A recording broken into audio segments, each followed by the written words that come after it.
going to be changing upstream O2 sensors on our Pontiac G8 V6. Now this is really going to be super simple. Almost no real need for the video, but show you where they're at, how to tackle it, all that. Now it's going to be really quick, simple, and easy. So let's get to it. Alright, so one's there. The other is, if I can get on camera, right there. So that's pretty simple. So what we're going to do, just remove the engine covers. Make it a little easier. Work around.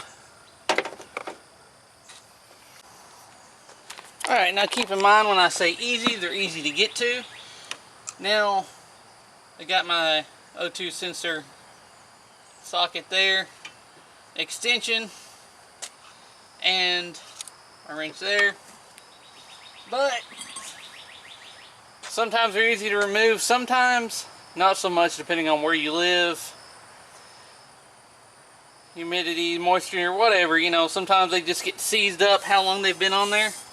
So, I'm going to take a breakover bar and make sure I don't hit anything to break this loose.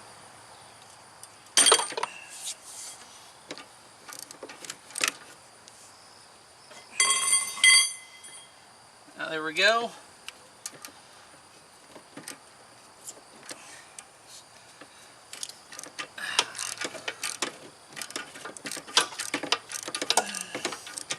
Now you'll also be sure that whenever you do that, careful of your brake lines here. And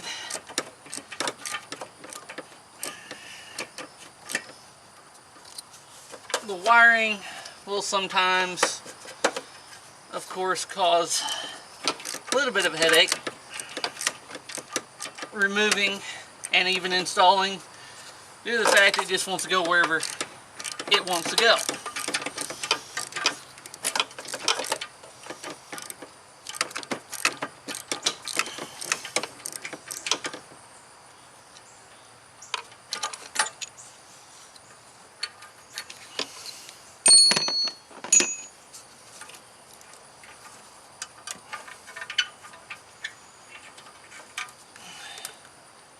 And there we go. First one's out.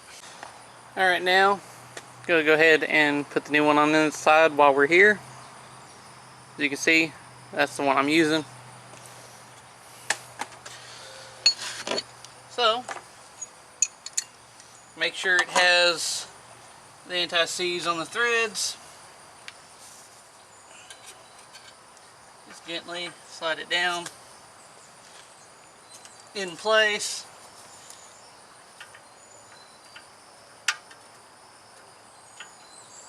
And tighten it down by hand.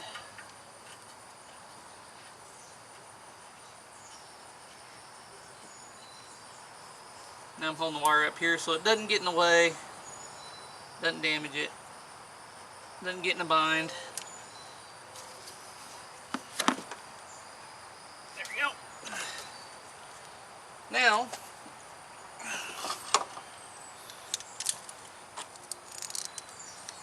I shall go ahead and proceed to tighten it down.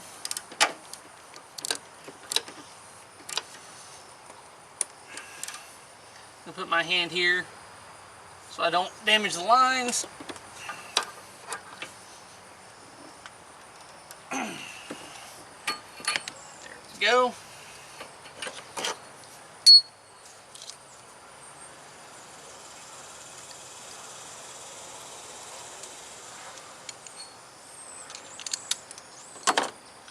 Now I will plug the harness back in.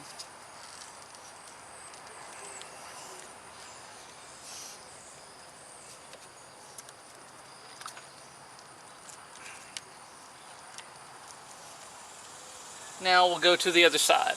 Alright, now to the other side. We'll do the same thing and unplug the harness first.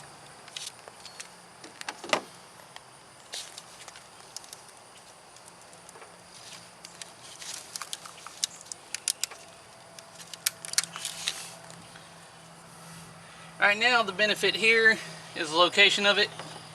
It's quite a bit easier to get to. You can use a longer extension. The only thing is, it looks like the old dipstick is going to slightly be in the way.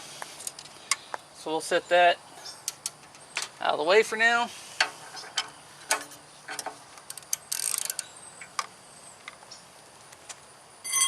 And seeing how the other one was stubborn, let's go ahead and put a breakover bar on it now.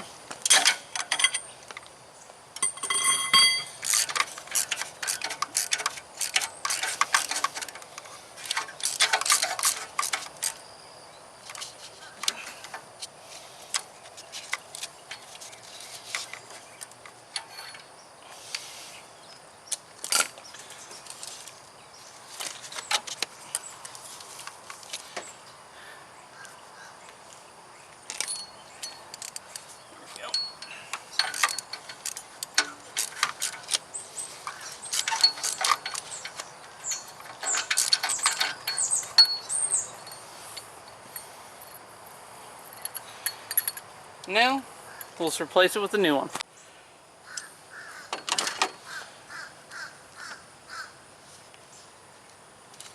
Now, set that down.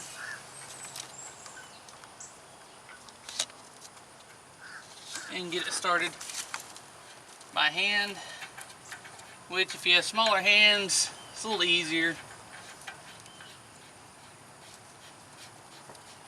But it's not too bad on room there. Alright.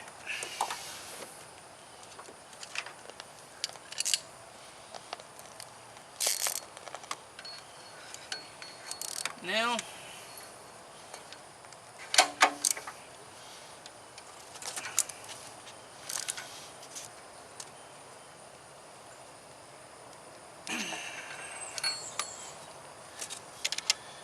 make sure you got it tight.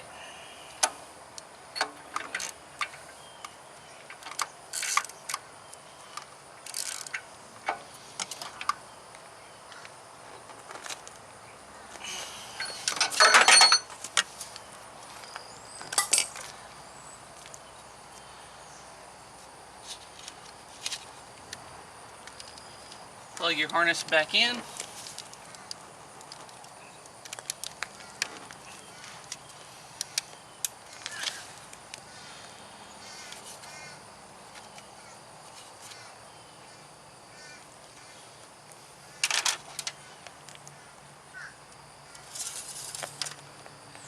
Then we'll put the engine covers back on and we're good. Alright, so there it is. Change the O2 sensors upstream. Now these O2 sensors are probably some of the easier accessible sensors to change compared to some other makes and models. They're right up there at the top. Obviously easy to get a breakover bar to break them loose if they're seized up a little bit, which depending on how long they're in there from the heating and cooling, any kind of moisture, you know, rust, good stuff like that, they can seize up. And they've probably been in there since this car was new, since a lot of this other stuff is basically factory on this car still, so odds are they've been in there that long, so they're a little stuck. So breakover bar, but like I said, easy to get to, so you can get the breakover bar, break them loose fairly easy. Now, like I said, this is going to be easy, simple, straightforward. No real reason to take it to a shop and pay someone to do that. You can do this yourself, 30 minutes or less. The parts weren't bad. I paid $50 a piece, somewhere around there, 55, 52 a piece for those from Summit Racing. So it wasn't bad. I did get my reader showed that I was getting a slow signal from an O2 sensor, so one's reading slow, and they both looked about the same age range. You can tell they're both pretty well probably factory, like I said. So if one's going out, the other one's probably not far behind, so best to replace them both at the same time. Now I hope this information proved helpful to you. As always, thanks for watching.